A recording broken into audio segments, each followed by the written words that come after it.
Hey everyone, welcome to another video. Today we're going to cover issue number 2 of the Uncanny Avengers, which was written by Jerry Duggan. But before we dive into the story, I want to ask you a favor. If you enjoy this video, please leave a like and a comment to help the channel grow.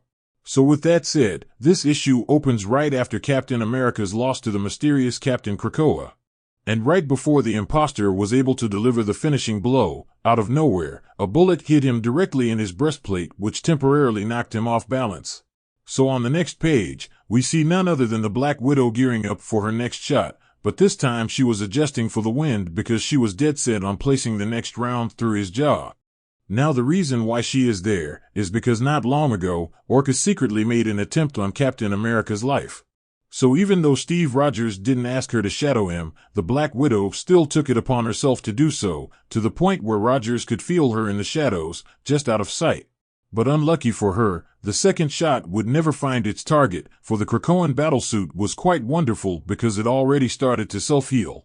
So with Cap starting to regain his composure, he tells Quicksilver to get behind their defenses and deal with the second team working within the base. So with Quicksilver on the job, he made sure to stop by Andreas and deliver a well-deserved slap. So with one member of the New Mutant Liberation Front out of the way, Quicksilver quickly made his way within the base to help prevent them from stealing the nuclear weapon housed within.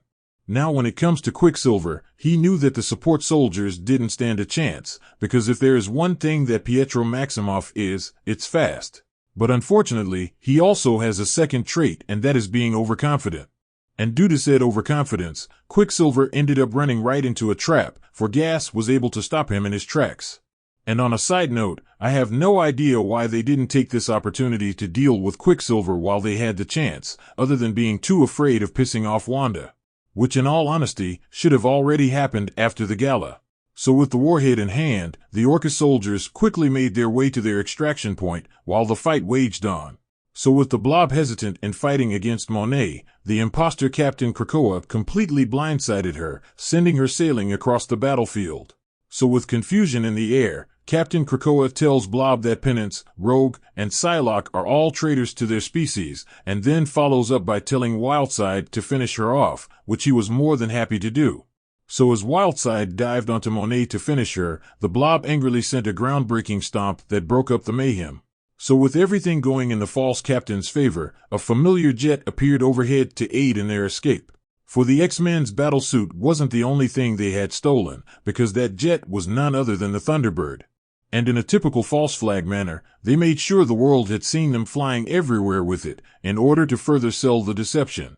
So with the Liberation Front getting away, Black Widow attempted to chase them in an old shield clunker, which was immediately shot down from the sky by the twins, so with no other way to follow them, they had no choice but to admit defeat, especially after the last remaining soldier decided to take a pill rather than facing the Unity Squad. So with that major loss, we skip ahead a little to Ellis Island where Cap and his team decided to regroup. So with Deadpool and Black Widow working on Cap's arm, they assure him that the super soldier's serum in his system will heal him extremely fast. But in the meantime, the frame of the robotic arm will allow him to continue the fight. Now on another side note, I was under the impression that Bucky's arm was completely gone, so he had a replacement, rather than a frame. But anyway, getting back to the story, after a few test trials with his shield, Steve was ready to resume the fight. But at that very moment, the mutant members of the team entered the room with Rogue leading them. Because Rogue is ready to have a hard conversation about the direction of their team. Because the mutants are under the impression that this operation to take down Orchis is taking far too long, and because of that they think Cap should step down as leader of this team. So with the proposal on the table, Cap, Deadpool, and Black Widow were taken aback. So with that said, Rogue goes on to say that she will be the one to lead them moving forward, but she didn't want him to get the wrong idea about what was going on. Because she does want him to stay around, but positioning him as the tip of the spear is a huge mistake because so many mutants have already died or gone missing. And if Captain Krakoa is seen killing an Avenger, then the world won't hesitate to fall in line behind Orchis. And if that imposter was to kill Captain America, then they would have more than just Sentinels to worry about. Because even the heroes of the world would be against them.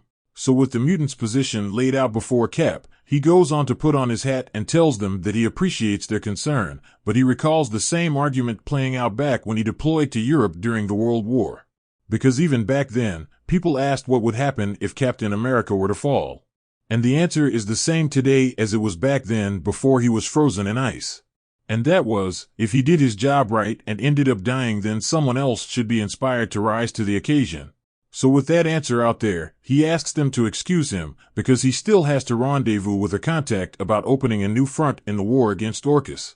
So with Captain America leaving the room, Deadpool took it upon himself to add his 2 cents to the mix by calling them extremely funny and real crack-ups, because all the mutants ever managed to do is lose. So with that bit of information out there, Rogue goes on to tell Deadpool that she is in no mood for a joke right now. Which for the first time ever, neither was Deadpool, for he was completely serious about what he said. Because according to him, he hasn't had time to change his underwear since they lost their last war. Because up to this point, there were 2 mutant massacres, about several infernos, and there was even a decimation. But with all that going down, how do they react to Cap getting injured? They wanted to immediately chase away the one guy you always bet on, the one guy who never loses, even when folks around him do. Which in Deadpool's eyes is not a smart play because he is Team Cap all the way. Because when all the chips are down, you can't start making fearful decisions. So with that being said, Deadpool ends his speech by asking what the hell does Orchis wants with a US military nuclear weapon anyway. So with that question out there, the same one was echoed in Orchis's Bloom Station high above the world, for both MODOK and Dr. Stasis were not included in this plan. So with the 2 high-ranking members of Orchis in the dark, they contemplated what exactly Captain Krakoa was up to, because this was not a part of his orders. Because Captain Krakoa's only goal was supposed to be whipping up anti-mutant sentiments around the world. But with this recent turn of events, they could only hope that he was just improvising, because doing this was generating a lot of panic among the people. So with the recent success, Dr. Stasis determines that it wouldn't be the end of the world if he was to allow the false captain to nuke a city in America. Because the only downfall is that it may make Orchis look a little weak in the long run. So with that said, we transition over to an abandoned base with the New Mutant Liberation Front taking a break, eating food, and decompressing after their battle. So once that was done, everyone headed off to sleep with the exception of the twins and the false captain. So as Andrea tells the false captain his sister is still bathing, it is obvious that he could care less, for without any hesitation he enters the waters with her. So as the brother throws a fit outside the room, the false captain reveals his identity to the sister. But before they get it on, he informs her that if she utters his name to anyone, even those on their team, then his next embrace won't be so gentle. So with that said, the 2 get down to business as we transition over to the rooftop of the Daily Bugle. And when we get there we see Cap meeting with the legendary Ben Urich about taking on Orchis, because the truth actually matters. And one of the lies he wants to combat is the truth about the false captain, because both Ben and Cap are fully aware that Cyclops is not running around as Captain Krakoa at this time. But even though they know the truth, it is still important for the rest of the world to know his true identity themselves. But see, that isn't the only point they are trying to uncover, because the people also need to know about the group pulling the strings in the background as well, Orchis. But in order to do that, they will need a lot of evidence, especially if they are going to run a piece on the organization that is filling the shoes of S.H.I.E.L.D. And on a side note, Orchis currently has a higher approval rating than any of their current presidential candidates. And because of all that power, they will need more than just brute force to crack this case wide open. Because deep down Ben Urich believes he owes this to Cyclops to write the truth about the mutant massacre on Krakoa, especially because Cyclops told him the truth, and because of that truth his people paid the price. So with both men in agreement, Ben tells Cap that he heard a rumor that a human who survived the Hellfire Gala. And if they can get that survivor to step forward, then they will have the witness necessary to do what needs to be done. So as Cap races off to find the missing witness, we jump over to Empire State University where the false captain is setting up his nuclear weapon. And by the looks of this, it wouldn't be any surprise if the mutant massacre was only the beginning of the carnage to unfold. So with that said, this issue of Uncanny Avengers comes to an end.